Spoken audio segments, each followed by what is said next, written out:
Hello friends, ಎಲ್ರಿಗೂ ಹೊಸ ವಿಡಿಯೋಗೆ ಸ್ವಾಗತ. ಹೊಸ ದೆವ್ವದ ಕಥೆಯ ವಿಡಿಯೋಗೆ ಸ್ವಾಗತ. ಸೊ ಈ ಕತೆ ಬಂದ್ಬಿಟ್ಟು ನಡೆದಿದ್ದು ಎಲ್ಲಿ ಅಂತ ಅಂದರೆ ಬಿಡ್ತಿ ಬ್ರಿಡ್ಜ್. ಸೊ ಈ ಒಂದು ಬ್ರಿಡ್ಜ್ ಯಾರಿಗೆ ತಾನೇ ಗೊತ್ತಿರಲ್ಲ ಹೇಳಿ, ಪ್ರತಿಯೊಬ್ಬರಿಗೂ ಸಹ ಗೊತ್ತೇ ಇರುತ್ತೆ. ಕರ್ನಾಟಕದಲ್ಲಿ ಇದ್ದೀರಾ ಅಂತ ಅಂದರೆ ಖಂಡಿತವಾಗಿಯೂ ಈ ಬ್ರಿಡ್ಜ್ ಬಗ್ಗೆ ಗೊತ್ತೇ ಇರುತ್ತೆ. ಎಸ್ಪೆಷಲಿ ಈ ಒಂದು ಬ್ರಿಡ್ಜ್ ಬಂದ್ಬಿಟ್ಟು ಉತ್ತರ ಕರ್ನಾಟಕ ಜಿಲ್ಲೆಯಲ್ಲಿ ಇರುವಂಥದ್ದು. ಶಿರಸಿ ಹಾಗೂ ಯಲ್ಲಾಪುರ ಈ ಎರಡೂ ಊರನ್ನು ಸಹ ಆ ಒಂದು ಬ್ರಿಡ್ಜ್ ಕನೆಕ್ಟ್ ಮಾಡುತ್ತೆ ಅಂತಲೇ ಹೇಳಬೇಕು, ಅಥವಾ ಆ ಒಂದು ಬ್ರಿಡ್ಜ್ನ ಮಾರ್ಗವಾಗಿಯೇ ಎರಡು ಊರಿಗೆ ತಲುಪಲು ಸಾಧ್ಯ ಅಂತಲೇ ಹೇಳಬೇಕು. ಶಿರಸಿಯಿಂದ ಯಲ್ಲಾಪುರ ಹೋಗಿರೋದಾಗಿರ್ಬೋದು, ಅಥವಾ ರಿಟರ್ನ್ ಬರಬೇಕಾದ್ರೆ ಯಲ್ಲಾಪುರದಿಂದ ಶಿರಸಿಗೆ ಬರಬೇಕಂದ್ರೆ ಆ ಒಂದು ಬ್ರಿಡ್ಜ್ ರೂಟ್ನ ಹಿಡ್ಕೊಂಡೇ ಬರಬೇಕಾದಂತಹ ಒಂದು ಬ್ರಿಡ್ಜ್ ಅಂತಲೇ ಹೇಳಬೇಕು. ಸೊ ಕತೆ ಆಗಿದ್ದು ಬಂದ್ಬಿಟ್ಟು ಇದೇ ಒಂದು ಬ್ರಿಡ್ಜ್ನ ಆಸ್ಪಾಸ್ನಲ್ಲಿ ಆದಂತಹ ಒಂದು ಘಟನೆ ಅಂತಲೇ ಹೇಳಬೇಕು.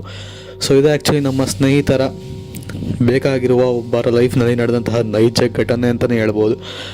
ಸೊ ಅವರು ಇಲ್ಲಿ ಆಲ್ಮೋಸ್ಟ್ ಸುಮಾರು ಜನಕ್ಕೆ ಎಕ್ಸ್ಪೀರಿಯೆನ್ಸ್ ಆಗಿರುತ್ತೆ ಈ ಒಂದು ಬ್ರಿಡ್ಜ್ನಲ್ಲಿ. ಆ ಥರ ಒಂದು ಹಾರಿಬಲ್ ಇನ್ಸಿಡೆಂಟ್ ಸುಮಾರು ಜನಕ್ಕೆ ಒಂಥರ ಏನಂತೀರ, ಒಂದು ಕೆಟ್ಟ ಶಕ್ತಿ ಆಗಿರ್ಬೋದು, ನೆಗೆಟಿವ್ ಎನರ್ಜಿ ಆಗಿರ್ಬೋದು. ಸೊ ಈ ಥರ ಒಂದು ಇನ್ಸಿಡೆಂಟ್ಗಳು ಸುಮಾರು ನಡೆದಿರುತ್ತೆ ಈ ಒಂದು ಬ್ರಿಡ್ಜಲ್ಲಿ. ಎಕ್ಸ್ಪೀರಿಯೆನ್ಸ್ ಮಾಡಿದವರು ಕೂಡ ಇರ್ತಾರೆ, ಕತೆ ಕೇಳಿರೋರು ಸಹ ತುಂಬ ಜನ ಇದ್ದಾರೆ ಅಂತಲೇ ಹೇಳ್ಬೋದು. ಸೊ ಅದೇ ಥರನೇ ಅವರ ಲೈಫಲ್ಲಿ ಕೂಡ ನಡೆದಂತಹ ಒಂದು ಸತ್ಯ ಘಟನೆನ ಈ ವಿಡಿಯೋದಲ್ಲಿ ನಾನು ನಿಮಗೆ ತಿಳಿಸ್ಕೊಡ್ತೀನಿ. ಸೊ ಅದಕ್ಕಿಂತ ಮುಂಚೆ ನೀವೇನಾದ್ರು ನಮ್ಮ ಚಾನಲ್ನ ಫಸ್ಟ್ ಟೈಮ್ ನೋಡ್ತಿದ್ದೀರಾ ಅಂತ ಅಂದರೆ ಸಬ್ಸ್ಕ್ರೈಬ್ ಮಾಡ್ಕೊಳ್ಳಿ, ಹಾಗೆ ವಿಡಿಯೋಗೆ ಲೈಕ್ ಮಾಡಿ, ಹಾಗೆ ಕಮೆಂಟ್ ಸೆಕ್ಷನಲ್ಲಿ ಕಮೆಂಟ್ ಮಾಡಿ ಕೂಡ ತಿಳಿಸಿ ಕತೆ ಹೇಗಿತ್ತು ಅಂತ. ಸೊ ಕತೆ ಕಡೆ ಬರೋದಾಯಿತು ಅಂತಂದರೆ, ನಾನು ಆವಾಗಲೇ ಹೇಳ್ದಂಗೆ ನಮ್ಮ ಸ್ನೇಹಿತರಿಗೆ ಬೇಕಾದಂತಹ ಲೈಫ್ನಲ್ಲಿ ಆದಂತಹ ಒಂದು ನೈಜ ಘಟನೆ ಅಂತಲೇ ಹೇಳಬೇಕು. ಸೊ ಅವರು ಟ್ರಾವೆಲಿಂಗ್ ಮಾಡೋ ಸಮಯದಲ್ಲಿ ಆದಂತಹ ಒಂದು ಘಟನೆ ಅಂತಲೇ ಹೇಳ್ಬೋದು. ಸೊ ಅವರ ಊರು ಬಂದ್ಬಿಟ್ಟು ಉತ್ತರ ಕರ್ನಾಟಕ ಜಿಲ್ಲೆಯಿಂದ ಸ್ವಲ್ಪ, ಅಂದರೆ ಆ ಜಿಲ್ಲೆಯಲ್ಲೇ ಯಲ್ಲಾಪುರದಿಂದ ಸ್ವಲ್ಪ ಒಳಗಡೆ ಹೋಗಬೇಕಾದಂತಹ ಊರು ಅಂತಲೇ ಹೇಳ್ಬೋದು. ಆ ಊರಿಗೆ ತಲುಪಬೇಕು, ಅವರು ತಲುಪುವ ಮಾರ್ಗ ಬಂದು ಆ ಒಂದು ಬಿಡ್ತಿ ಬ್ರಿಡ್ಜ್. ಸೊ ಈ ಬ್ರಿಡ್ಜ್ ಮುಖಾಂತರನೇ ಸಹ ಹೋಗಬೇಕಾಗಿರುತ್ತೆ. ಸೊ ಇದು ಅವರಿಗೆ ಗೊತ್ತಿರುತ್ತೆ, ಯಾಕೆಂತಂದರೆ ಹುಟ್ಟು ಬೆಳೆದಿರೋದಿಲ್ಲ ಅದೇ ಊರು ಆಗಿದ್ದ ಕಾರಣ ಅಲ್ಲಿನ ಪ್ರತಿಯೊಂದು ಕೂಡ ಇನ್ಸಿಡೆಂಟ್ಸು ಆಗಿರೋಂಥ ಕಥೆಗಳು ಎಲ್ಲವನ್ನು ಸಹ ಕೇಳಿರ್ತಾರೆ. ಬಟ್ ಆದರೂ ಅವ್ರ ಕೆಲಸನ ಮುಗಿಸ್ಕೊಂಡು ಶಿವಮೊಗ್ಗದಿಂದ ಅವರು ತಮ್ಮ ಊರು ಯಲ್ಲಾಪುರಕ್ಕೆ ತಲುಪಲು ಸುಮಾರು ಒಂದು 6 ಗಂಟೆ ಏನಾದರೂ ಬೇಕೇ ಬೇಕು. ಸೊ ಆದರೂ ಪರವಾಗಿಲ್ಲ ಅಂತ ಸಂಜೆ 5 ಗಂಟೆಗೆ ಶಿವಮೊಗ್ಗನ ಬಿಡ್ತಾರೆ ಅಂತಲೇ ಹೇಳ್ಬೋದು. ಸೊ ಸಂಜೆ 5 ಗಂಟೆಗೆ ಶಿವಮೊಗ್ಗನ ಬಿಟ್ಟು ಅವರು ತಮ್ಮ ಊರು ಯಲ್ಲಾಪುರದ ಒಳಗಡೆ ತಲುಪಬೇಕಾದಂತಹ ಅವರ ಊರಿಗೆ ಪ್ರಯಾಣನ ಬೆಳೆಸ್ತಾರೆ ಅಂತಲೇ ಹೇಳಬೇಕು. ಕಾರಲ್ಲಿ ಕೆಲಸದ ಮೇಲೆ ಒಬ್ಬರೇ ಬಂದಿರ್ತಾರೆ. ಸೊ ಒಬ್ಬರೇ ಆದಷ್ಟು ಬೇಗ ತಲುಪೋಣ ಅಂತ ಹೇಳಿ ಕಾರ್ನ ಸ್ಟೋರ್ ಮಾಡಿಕೊಂಡು ಅಲ್ಲಿಂದ ಹೊರಡ್ತಾರೆ. ಇನ್ನೇನು ಶಿರಸಿನ ದಾಟಿ ಆ ಒಂದು ಬ್ರಿಡ್ಜ್ ಹತ್ತತ್ರ ಇನ್ನು 300-500 ಮೀಟ್ರ್ ಇದೆ ಅನ್ನೋ ಹಾಗೆ ಅವರ ಕಾರ್ ಬಂದು ಕೆಟ್ಟು ನಿಲ್ಲುತ್ತೆ ಅಂತಲೇ ಹೇಳ್ಬೋದು. ಸೊ ಅವರಿಗೆ ಆ ಒಂದು ಸಮಯದಲ್ಲಿ ಆ ಶಿವಮೊಗ್ಗದಿಂದ ಯಲ್ಲಾಪುರಕ್ಕೆ ತಲುಪಬೇಕು ಅಂತಂದರೆ ಮಿನಿಮಮ್ 6 ಅವರ್ ಅಂತೂ ಬೇಕೇ ಬೇಕು.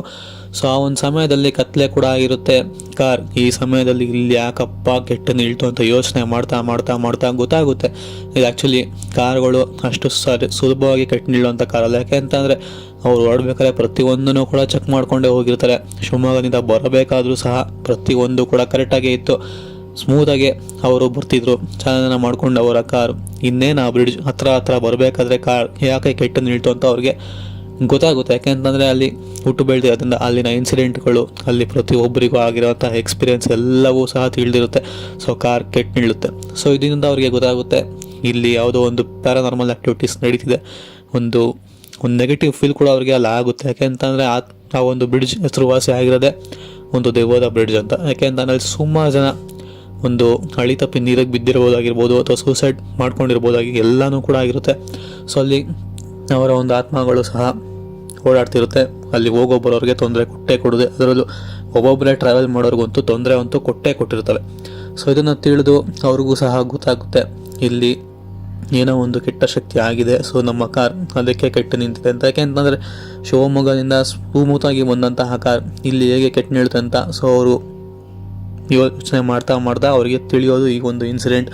ಇನ್ನೇನು ಬ್ರಿಡ್ಜ್ ಹತ್ರ ಬರ್ತಾ ಇರೋದ್ರಿಂದ ಈ ಒಂದು ಇನ್ಸಿಡೆಂಟ್ ಆಗಿದೆ ಅಂತ ಅಂದ್ಕೊಂಡು ಸೊ ಕಾರ್ನ ಚೆಕ್ ಕೂಡ ಮಾಡೋದಕ್ಕೆ ಹೋಗೋದಿಲ್ಲ. ಯಾಕೆ ಅಂತಂದರೆ ಚೆಕ್ ಮಾಡಿದ್ರೆ ಎಲ್ಲಿ ಅವರಿಗೆ ತೊಂದರೆ ಆಗುತ್ತೆ. ಸೊ ತೊಂದರೆ ಆಗೋದಕ್ಕೆ ಅನುಭವಿಸೋದಕ್ಕೆ ಯಾರೂ ಕೂಡ ರೆಡಿ ಇರಲ್ಲ. ಆ ಒಂದು ತೊಂದರೆಯಲ್ಲಿ ಸಿಗಾಕೊಂಡ್ವಿ ಅಂತ ಅಂದರೆ ತುಂಬಾ ಕಷ್ಟ ಅಂತಲೇ ಹೇಳಬೇಕು. ಸೊ ಯಾರಿಗೂ ಕೂಡ ಆ ಒಂದು ಇನ್ಸಿಡೆಂಟಲ್ಲಿ ಕಾರ್ ಅಲ್ಲೇ ಬಿಟ್ಟು ಹೋಯ್ತು, ಬೆಳಗ್ಗೆ ಬಂದು ರಿಪೇರಿ ಮಾಡ್ಕೊಂಡು ತೊಗೊಂಡು ಹೋಗೋಣ ಅಂತ ಅಂದ್ಕೊಂಡು ಸೊ ಬೇರೆ ಕಾರ್ನ ಹಿಡಿಯೋದಕ್ಕೆ ಟ್ರೈ ಮಾಡ್ತಾರೆ. ಸೊ ಅವರ ಒಂದು ಅದೃಷ್ಟವೋ ಏನೋ ಬೇರೆ ಕಾರ್ ಕೂಡ ಸಿಗುತ್ತೆ, ಅದರೊಳಗೆ ಹತ್ಕೊಂಡು ಡ್ರಾಪ್ ಕೂಡ ಪಡಿತಾರೆ ಅಂತಲೇ ಹೇಳಬೇಕು. ಸೊ ಡ್ರಾಪ್ ಕೂಡ ಪಡೆದ ನಂತರ ಇಳಿದು ಅವರು ಒಂದು ಕಾರ್, ಯಾವ ಕಾರಲ್ಲಿ ಹತ್ಕೊಂಡು ಬಂದಿರ್ತಾರಲ್ವ, ಸೊ ಆ ಕಾರ್ನ ಕಳಿಸ್ತಾರೆ ಅಂತಲೇ ಹೇಳ್ಬೋದು. ಅಥವಾ ಅವ್ರ ಹತ್ರ ಡ್ರಾಪ್ ಕೇಳಿ ಹೆಲ್ಪ್ ಇಸ್ಕೊಂಡು ಅವ್ರನ್ನ ವಾಪಸ್ ಅವರ ಊರು ಬಂದಾಗ ಇಳ್ಕೊಂಡು ಕಳಿಸ್ಕೊಟ್ಟಿದ್ದಾರೆ ಅಂತಲೇ ಹೇಳಬೇಕು. ಸೊ ಅವರ ಇನ್ಸಿಡೆಂಟ್ ಏನಪ್ಪ ಆಯಿತು ಈ ಒಂದು ಸ್ಟೇಜಲ್ಲಿ ಅಂತ ಅಂದರೆ, ಅವರು ಯಾವ ಒಂದು ಕಾರ್ನ ಹತ್ತಿದ್ರಲ್ಲ, ಸೊ ಅವರೊಂದು ಕಾರಲ್ಲಿ ಟ್ರಾವೆಲ್ ಮಾಡ್ತಿದ್ದಂತಹ ವ್ಯಕ್ತಿ, ಅವನಿಗೆ ಕಾಲು ಹಿಂದೆ ತಿರುಗಿತ್ತು, ಅಂದರೆ ಕಾಲು ಉಲ್ಟಂ ಪಲ್ಟ ಆಗಿತ್ತು ಅಂತಲೇ ಹೇಳ್ಬೋದು. ಸೊ ಇದನ್ನು ಅವರು ಗಮನಿಸಿದ್ದು, ಅವರು ಕಾರಲ್ಲಿ ಎದುರುಕೊಂಡು ಸುಮ್ಮನೆ ಕೂತ್ಕೊಂಡು ಅವರ ದಾರಿ ಬರುವವರೆಗೂ ಅವರ ಬುದ್ಧಿಯನ್ನು ಆಗಲಿ ಅವರ ಧೈರ್ಯವನ್ನು ಮೆಚ್ಚಬೇಕು ಅಂತಲೇ ಹೇಳಬೇಕು. ಸೊ ಏನೂ ಸಹ ಮಾತಾಡದೆ, ಎಲ್ಲೂ ಸಹ ಗಾಬರಿ ಆಗದೆ, ಆ ಒಂದು ಉಲ್ಟಾ ಆಗಿರೋ ಕಾಲನ್ನ ನೋಡಿ ಅವರ ಸ್ಥಳ ಬಂದ ತಕ್ಷಣ ಅಲ್ಲಿ ಇಳ್ಕೊಂಡು ಗಾಬರಿಯಿಂದ ಕಾರ್ನ ಇಳಿದು ಅಲ್ಲಿಂದ ಓಡೋದಕ್ಕೆ ಶುರು ಮಾಡಿರೋವಂಥದ್ದು. ಸೊ ಇಲ್ಲೇ ಅರ್ಥ ಮಾಡ್ಕೊಳ್ಳಿ ಯಾವ ಕಾರ್ ಆಗಿತ್ತೋ, ಯಾವ ಥರ ಕಾಲು ತಿರುಗಿತ್ತು ಅಂತ ಅಂದರೆ ಅದು ಪಕ್ಕಾ ಕೆಟ್ಟ ಶಕ್ತಿ ಅಂತಲೇ ಹೇಳಬೇಕು. ಸೊ ಅವರ ಅದೃಷ್ಟಕ್ಕೆ ಅವ್ರಿಗೂ ಸಹ ಏನೂ ಮಾಡಿಲ್ಲ, ಕಾರ್ ಹೋಗಿದ್ದು ಸಹ ಅವ್ರಿಗೆ ಗೊತ್ತಿಲ್ಲ. ಯಾಕೆಂತಂದರೆ ಇಳಿದು ಗಾಬರಿಯಲ್ಲಿ ಓಡೋಗಿರೋವಂಥದ್ದು, ಹಿಂದೆ ತಿರುಗಿ ನೋಡೋ ಅಷ್ಟರಲ್ಲಿ ಕಾರು ಇಲ್ಲ, ಅವ್ರು ಇಳಿದಿರೋವಂಥ ಸ್ಥಳ ಕೂಡ ಒಂದು ಊರು ಬಂದಿತ್ತು ಅಂತಲೇ ಹೇಳ್ಬೋದು. ಸೊ ಅದೃಷ್ಟ ಚೆನ್ನಾಗಿತ್ತು, ಬದುಕೊಂಡೆ ಅಂತ ಹೇಳಿ ಅವರು ತಮ್ಮ ಕಾರನ್ನು ಬೆಳಗ್ಗೆ ಎದ್ದು ರಿಪೇರಿ ಮಾಡಿಸ್ಕೊಂಡ್ರೆ ಆಯಿತು.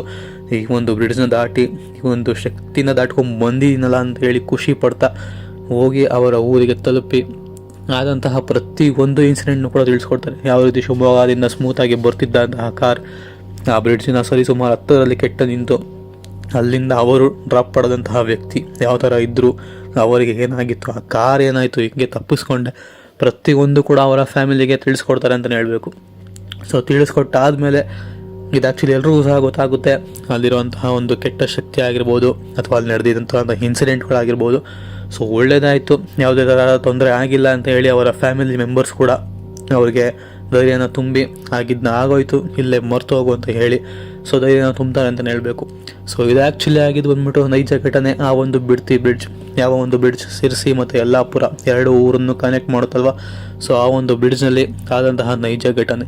ಸೊ ಆ ಒಂದು ಬ್ರಿಡ್ಜಲ್ಲಿ ನಿಮಗೆ ಯಾವ ಥರ ಕಥೆಗಳು ಗೊತ್ತು, ನಿಮ್ಗಾಗಿರೋಂಥ ಇನ್ಸಿಡೆಂಟ್ಸ್ ಏನಾದ್ರು ಆಗಿದೆಯಾ ಅಥವಾ ನಿಮ್ಮ ಪರಿಚಿತವ್ರು ಯಾರಿಗಾರು ಆಗಿದೆಯಾ ತಿಳಿಸ್ಕೊಡಿ ಅಂತ ಹೇಳ್ತಾ ಸೊ ಈ ವಿಡಿಯೋನ ಎಲ್ಲ ಎಂಡ್ ಮಾಡ್ತೀನಿ. So thanks for watching. ಹಾಗೆ ಚಾನಲ್ನ ಸಬ್ಸ್ಕ್ರೈಬ್ ಮಾಡ್ಕೊಳ್ಳಿ, ವಿಡಿಯೋಗೆ ಲೈಕ್ ಮಾಡಿ, ಕಮೆಂಟ್ ಮಾಡಿ ಅಂತ ಹೇಳ್ತಾ ಬಾಯ್.